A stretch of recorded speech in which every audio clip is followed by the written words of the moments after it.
How is it going, everyone? The Trout 91 here for a Friday commentary. We're talking about Call of Duty Intergalactic Warfare.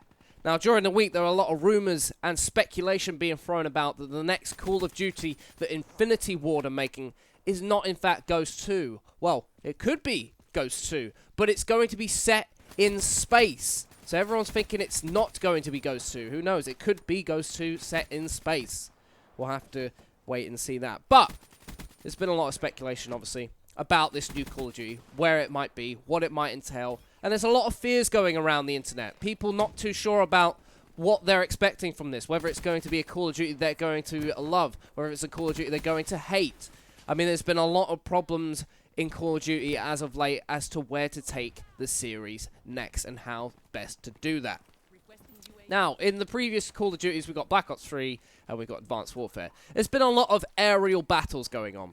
It's kind of been like a tester or a taster leading up to what might be the future Call of Duty. A lot of aerial gameplay. And a lot of people, including myself, don't particularly like it. We like first-person shooters for our boots-to-ground gameplay. Knowing and being able to predict exactly how a game is going to pan out. Being better than your opponent and not being outplayed by some cheesy mechanic.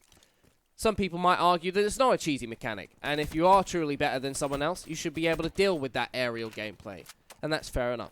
In Advanced Warfare, the hitboxes were extremely dodgy. If someone jumped in the air, they were very hard to hit, because the hitbox could not keep up with the character animation. Black Ops 3 does a good job of actually keeping that intact. Into the player going in the air, they can keep up with the hitbox, which is nice enough to see. But I think people are just a bit fed up with this whole gimmick of jumping in the air. And I think that's what a lot of people are saying is the negative thing about space warfare. You're in space, obviously there's no gravity or limited gravity in some respects, so you have to be in the air. Which I guess is not necessarily the truth, but it's a good guess in my book for those who are thinking that, because it's exactly what I thought when I heard it myself. And that's why this game's kind of getting a bad rep before it's even been properly announced. I think a lot of people do need to take into consideration that the game's not even been properly announced yet. It's just some rumors and some leaks. But for me, as soon as I've heard it and I kind of settled down, I thought about it a little bit more, I thought of all the amazing things that could potentially come of this game. Granted, a lot of people want to see something back in the day, World War II-esque. Something like World War II even would be a good shout. But there's a lot to come from something like this. You could just think of all of it. When I close my eyes and I think of all the potential that could come from this game, I see so much amazing stuff. Think of the kill streaks. You might have a lot of similar ones to previous Call of Duties. You know, you like your turrets, or your spaceships, or your missiles that will be shot. But you can think of kill streaks like the satellites roaming around the planets that could just shoot beams down. Kind of like the Odin was in Ghosts. You could potentially see something like a Robonaut, which is kind of like a robotic spaceman who goes around and kicks butt for you.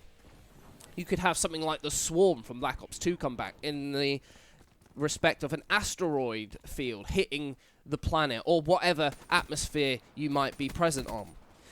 And we all know Infinity Ward love their nukes or kill streaks that can completely wipe out the other team for getting high streaks like a 25 kill streak. I mean, in Modern Warfare 2 we had the nuke, Modern Warfare 3 we had the Moab, Ghost we had the Chem Strike, even in Advanced Warfare we had the DNA bomb. Are we going to see something like the Black Hole come back into this? A Black Hole ending kill streak that just wipes the entire planet of the enemy team, sucks them into nothingness?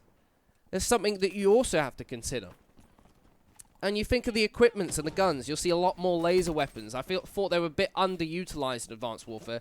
Could see stuff like snipers or pistols being brought in as laser weapons.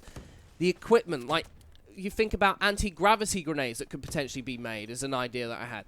And it just kind of creates this anti-gravity area on the map where the grenade goes off, or it pushes people out of the way, or sucks people inwards. It's something that you also need to consider. Could even see lightsabers, a bit Star Wars cheese there. Another thing that is going on. And that's kind of what I'm trying to put across is, this game has unparalleled potential.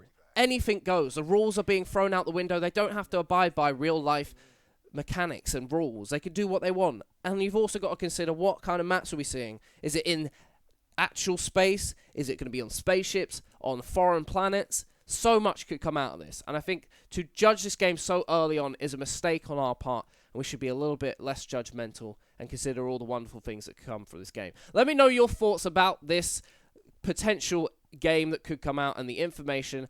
And I'll see you later. Peace out.